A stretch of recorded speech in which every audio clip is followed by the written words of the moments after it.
લગ્ન કરવા છે રાજા અને રાણીની જેમ, કે પછી ખોવાઈ જવું છે પેલેસની શાન અને પ્રકૃતિ સાથે? તો આજે જ બુક કરો તમારો સ્ટે અથવા તમારી ઇવેન્ટ balarampalace.com પરથી. લાલચ નાની હોય કે મોટી, લાલચ તો લાલચ હોય છે. એ તમને આગળ જતા ડૂબાડે જ છે. અમે થોડા સમય પહેલા જ પોન્ઝી સ્કીમ કેવી રીતના કામ કરે છે, એકા ડબલના નામે લોકો કેવી રીતના લાલચમાં ફસાય છે એ સમજાવ્યું હતું. અને બધું જ આપણી સામે છે કે કઈ રીતના એક માણસ 6000 કરોડનું ફુલેકું બધાનું ફેરવી અને હવે ભૂગર્ભમાં છે. અને આજે વાત કરવી છે કે એવી લાલચની જે લાગે નાનકડી પણ એ અનેક લોકોના લાખો કરોડો રૂપિયા ડૂબાડી રહી છે. બનાસકાંઠામાં અને અનેક નાના એવા ગામ છે જ્યાં ડ્રોના નામે લોકોને લિટરલી પૈસા એમના લૂંટવામાં આવે છે. ડ્રોના નામે એમને સપના બતાવવામાં આવે અને પછી જે ડ્રો કરે એ માલામાલ થઈ જાય. નમસ્કાર, આપની સાથે હું છું પાયલ રાઠોડ.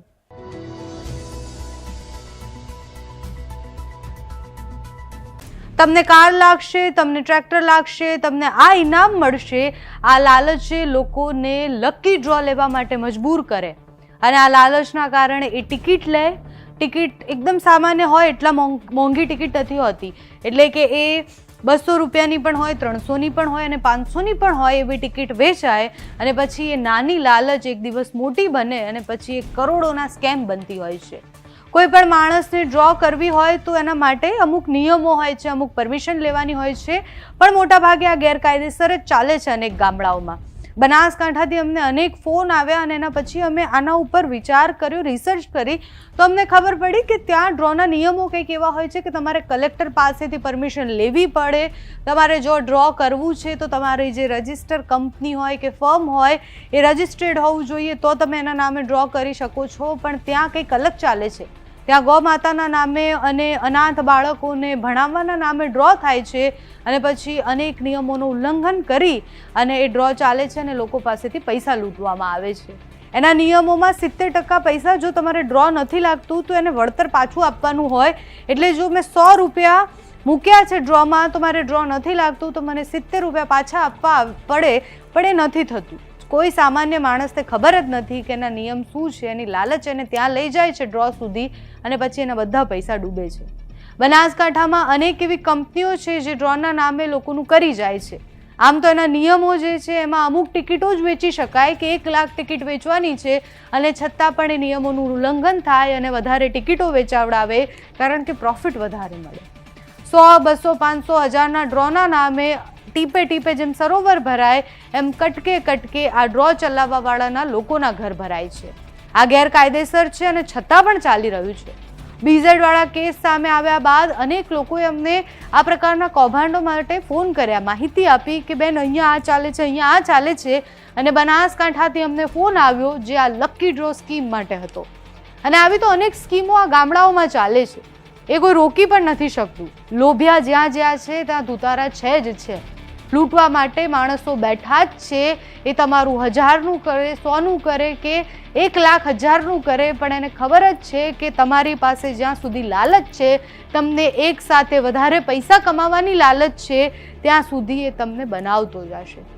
200ની તમે ટિકિટ લો, તમે સમજો કે 200ની એક ટિકિટ લો તો પણ તમારા કેટલા પૈસા જાય છે. કોઈ એક માણસ જો 1000 રૂપિયા એક દિવસનું કમાતું હોય અને 200 રૂપિયાની લકી ડ્રોની ટિકિટ લે એ સપના સાથે કે એને આ લાગશે ને આ લાગશે ને આ મળશે, અચાનકથી જે એને 200 ઇન્વેસ્ટ કર્યા છે એની કિસ્મત ખુલશે અને એને ટ્રેક્ટર લાગી જશે કે કાર લાગી જશે, 4 વ્હીલ ગાડી આવી જશે એના ઘરમાં.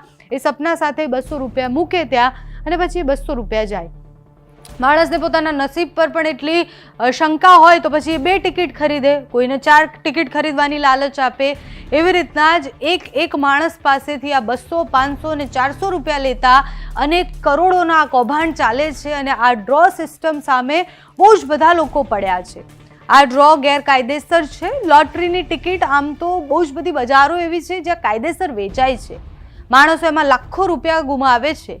કેરલામાં તો તમે લિટરલી જ્યારે રસ્તા પર નીકળો તો તમને ખબર પડે કે ત્યાં લોટરી સિસ્ટમ ખૂબ ચાલે છે. ત્યાં સામાન્ય માણસ ઘરની બહાર નીકળે એટલે એક લોટરીની ટિકિટ ખરીદે અને એવી જ રીતના 1000ની ટિકિટ હોય, 500ની હોય કે 2000ની હોય, એ પૈસા ખરીદે ને એમાં લાખો રૂપિયા નાખે પોતાની કિસ્મત અજમાવવા માટે કે એને લાગે છે કે નહીં, એને લાગે છે કે નહીં, આ વખતે નથી લાગ્યું, 1 નંબરથી રહી ગયા, 1 નંબર પાછળ રહી ગયા, 1 નંબર આગળ રહી ગયા. ભગવાન આપણને કંઈક આપવા માંગે છે અને આપણે ખરીદતા રહીએ છીએ. ભગવાન તમારે પાસે માત્ર મહેનત માંગે છે. તમે તમારા જે મહેનતની કમાઈ છે, મહેનતના પૈસા છે, એ આવી લાલચ પાછળ તો ન જ ખર્ચો. આ બધો જ એક ટ્રેપ હોય છે અને આ ટ્રેપમાં સામાન્ય નાના માણસો જલ્દી ફસાઈ જાય છે કેમ કે એમને જલ્દી અમીર બનાવવાના સપના બતાવવામાં આવે છે. એમને એવું કહેવામાં આવે છે કે તમને આ લાગી જશે, તમને આટલી મોટું ઇનામ લાગશે, તમારે માત્ર 200 રૂપિયા જ દેવાના છે. આમ તો તમને ખબર હોય તો તમે જો ઘરમાં રહેતા હોય તો સેલ્સમેન આવે, મહિલાઓને પહેલાં ટાર્ગેટ હોય, એમના ટાર્ગેટ ઓડિયન્સ જ મહિલા હોય. મહિલાઓને એવું કહે કે અમે આ કંપની ખોલી છે, અમારી કંપની નવી છે, અમારી કંપની આની કોમ્પિટિટર છે અને અમે આ ડ્રો સિસ્ટમ રાખી છે જેમાં તમે આ સ્ક્રેચ કાર્ડ લો, સ્ક્રેચ કાર્ડ તમે સ્ક્રેચ કાર્ડમાંથી જે નીકળશે તમને આપવામાં આવશે અને પછી એ રીતના એમની પાસેથી 200 રૂપિયાના સ્ક્રેચ કાર્ડ લે અને પછી એમાંથી કશું ન નીકળે, કાં તો નીકળે તો એવી આઈટમ નીકળે જે 200 રૂપિયા જેટલી પણ ન હોય. એટલે જે ધંધો લઈને બેઠા છે પોતાનો ફાયદો પહેલાં જોશે, એટલે તમને કોઈ જ કરોડપતિ બનાવવા બેઠું જ નથી. આ વિશે 1 મહિના પહેલાં ગેનીબેન ઠાકોરે જાહેર સભામાં કહ્યું હતું કે આ ગેરકાયદેસર છે અને આમાં તમે પડતા નહીં. સામાન્ય લોકો, જે ખેડૂત છે, જે માણસ રોજની રોજ મજૂરી કરે છે, એને પોતાની કિસ્મત જલ્દી ચમકાવવા માટે કોઈ લાલચ આપે છે તો એમાં એને ન પડવું જોઈએ એવું એમને જાહેરમાં કીધું હતું. ડ્રો સિસ્ટમ કેટલી ખોટી છે અને એમાં ફસાયા તો શું થાય એ બધી જ વાત કરી હતી. તો પહેલાં સાંસદ ગેનીબેન ઠાકોરે શું કહ્યું હતું એ સાંભળો. છોકરે હમણાં મને મહિના પહેલા 20 દી પહેલા ફોન કર્યો કે બેન અમારે એક આ ડ્રો નું આયોજન કરવું છે ને તમે એનું ઓપનિંગ કરવા માટે કે આવશો. મેં કીધું શેના માટે? તો કે અનાથ બાળકોને આ ટ્રસ્ટ એક ચલાવે છે અને અનાથ બાળકો એને ભણવા માટેની બધી વ્યવસ્થા થાય એના માટે કરીને આપણે ડ્રો. કીધું બાળકો કોના છે?